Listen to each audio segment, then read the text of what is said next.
Hi scholars. Today we're going to look at Module 2, Lecture 8. And I'm really dividing Lecture 8 into A and B. Because what we need to talk about finally in this public speaking module would be how to work with visual aids.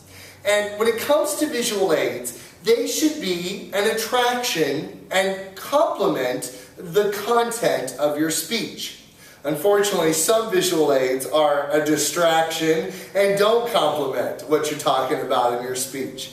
So what I want to do, first of all, is give you 3 reasons why we use visual aids. First of all, the first reason is because they help with our comprehension. Maybe you have a tough topic to understand. Well, a nice picture of the body, or a graph or chart or drawing or map might really help our understanding then a really tough concept. So they'll help with our comprehension. You know, they also help with our memory. They help us to remember what you talked about. So because they could be very memorable, maybe people won't remember exactly the statistics you talked about or the quotations that you gave, but if your visual aid was memorable, they're going to remember those parts of your speech. And finally, they help with persuasion. They help to persuade other people. Yeah, definitely in occasions like I've already told you about the drunk driver speech where the police officer was able to obtain photographs and actually show his photographs of very graphic drinking and driving pictures. And also, I had one student who her persuasive speech was on railroad crossing accidents. And her father was an investigator for those railroad accidents. So she was able to obtain them photographs. And you know what? They were incredibly graphic. She showed us one picture, and there was the accident between the car and the train. The next picture was the actual body with no head attached. Then you go to the next picture, and there's her dad holding up the head, right? Yeah, how memorable is that? It's all like Braveheart, right? And now every time I come to a railroad crossing, I stop, look, listen, remember Braveheart? Yeah, it is totally ingrained in my memory and definitely has persuaded me. So keep that in mind that visual aids can really help to persuade the audience as well. So, there are 4 types of visual aids, and on this lecture, this particular video, we'll be looking at the first 2. There are 4 types of visual aids that you could use in your speeches. The first type are called animate objects. Animate, A-N-I-M-A-T-E, animate. What does that mean if something is animate?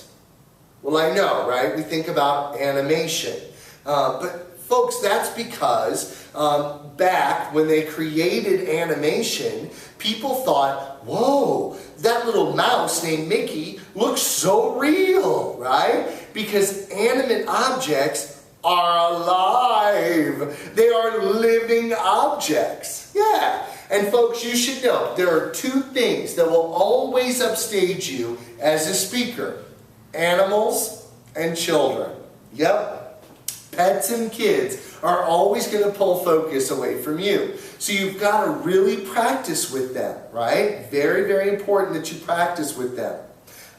For instance, I've had lots of animals in class before, and if you're going to use an animal, you really want to practice and notice and really note how you want to work with them. I had one guy that wanted to give a speech about iguanas. And he was going to bring in 2 really big iguanas. And I said, well, what are you going to do with those iguanas when you're not speaking about them, when they're not, not right there? And he goes, oh, it's no problem. I put them up on my shoulders and they go to sleep. Well, he kind of practiced. He brought him in one day. He put him on his shoulders. He kept going. What do you think we all looked at? Yeah, we were like, look at those iguanas. They're going to sleep, right? We couldn't focus. So when he actually gave the presentation, he brought a big pillowcase. And when he was done using them, he put them in the pillowcase and he put them underneath the table. Yeah, they were out of sight, totally out of mind, right? One time I had a student that was doing his speech on how to raise a pig. Well, okay, yes, I'm from Nebraska, but I'm from Omaha. That's like a city, okay? I'm not a farm boy. So he wanted to show us how to raise a pig, and I said, well, cool, can you bring in a pig? And he goes, yeah, my sow just had piglets. So the day of the speech, I was all excited. I'm like, Wilbur's coming to my class, right? He brought in this little pig, and it squirmed and it squealed. Well, I did not know that part of raising a pig meant he had to pull out a pair of pliers. He grabs it by its teeth and yanks out its teeth. The teeth fall on the floor, blood starting to trickle everywhere. Then he brought out a knife and he cut the tail off of the poor pig. Pig squeals, squirms, people are getting really nervous. I'm starting to sweat in the audience, right? Guys, you know, although he was really butchering this pig in our perception, you know what? He knew exactly how to handle that pig. He had practiced with the whole litter. This was the last little piggy that had to go to market, right? So he knew exactly how it was going to squirm and squeal, and he was under control the entire time.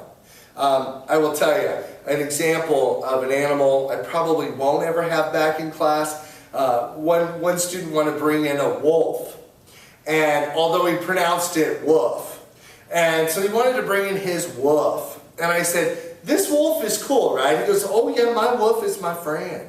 I'm like, okay. He brings in the wolf the day of his speech. It's on no leash, and it has no collar.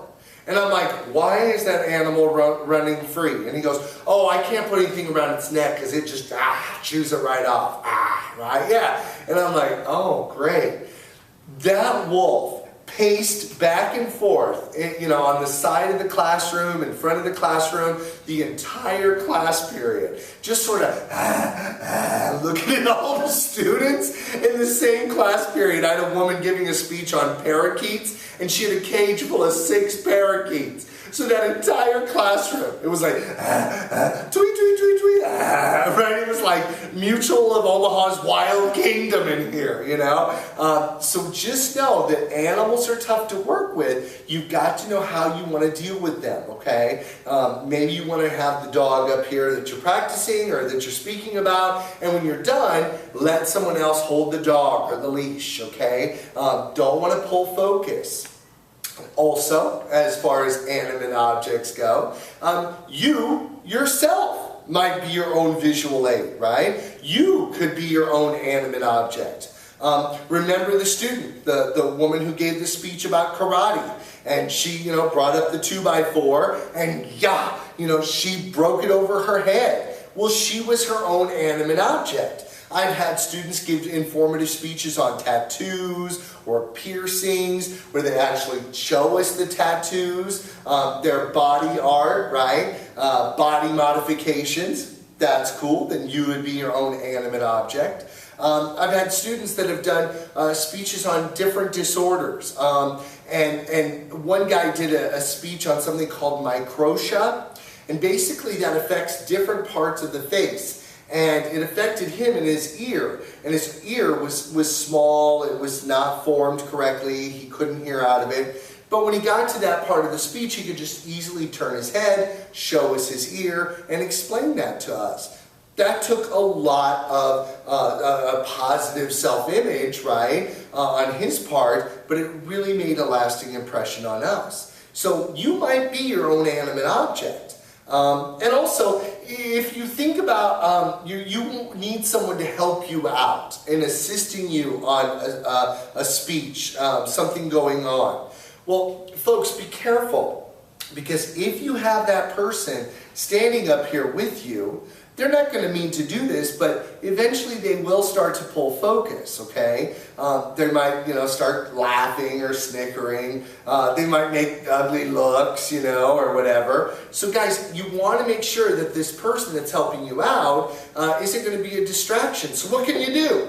Well, maybe you can't put them in a pillowcase, put them underneath the table, right? So they just sit down, call them up when you're ready to do your demonstration or whatever, and then when you're done, they sit back down. So animate objects, you really got to practice with them. The second type of visual aid would be inanimate objects. Inanimate objects. Things that are dead. Non-living objects, right? Non-living objects. And many of you might opt to bring in these kinds of objects then, right? That would help you.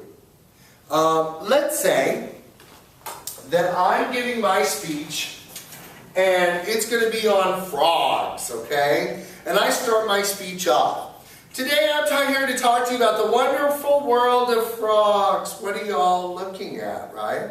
They're all looking at the frog, the inanimate object. But, of course they are. It's in the foreground, right? They're going to focus on what's right there. So what can I do? Well, of course, you're saying, well, you know, can you just put them in your pocket or put them behind your back? Well, you can't be like, today I'm going to talk to you about something, right? This isn't going to necessarily fit in your pocket. Is that a frog in your pocket, or you're just happy to see us, right? So what else could you do? Well, you could cover it up, put it in a box, right? True. But also, guys, no one should be speaking from behind the podium, behind this table, right? You want to come out from behind the table. And you want to stand in the foreground. And I know maybe this audience or this audience member can see the frog behind me. But because I'm in the foreground, you forget about what's back here. Even if you were doing surfing or wakeboarding and you got the big old surfboard jutting out the sides of your body, we're more likely to focus on you. So then when you're ready to show the visual aid, you'll simply move out of the way and show us the wonderful world of the frog, right? Then when you're done, just put it back. Oh shoot, I dropped it. What should I do? Well guys, first of all, you don't want to say the S word. You don't want to say the F word, right? You don't want to giggle or laugh, right? Right? You don't want to draw attention to the mistake, right? You can simply just pick it up. If something goes wrong, just pick it up and put it back. No big deal, right? You need to just keep your composure and keep going, and the audience is going to keep going as well, all right? So don't worry about that. With your inanimate objects, guys, you want to make sure they're large enough so that way everybody can see them. And in some instances, that might be a challenge. Like I've had speeches on asthma where they bring in their little inhaler, or diabetes where you bring in your little glucose meter. That's fine, but you might bring in something else that you can blow up or make bigger, so that way we can all see the object. Maybe instead of having it in front of you right here, you actually have a picture of one and you put it up on the screen as a picture, which would lead me to my next type of visual aid, which will be in the next video. So this one, guys, is about animate and inanimate objects. The next video will take you to the next two.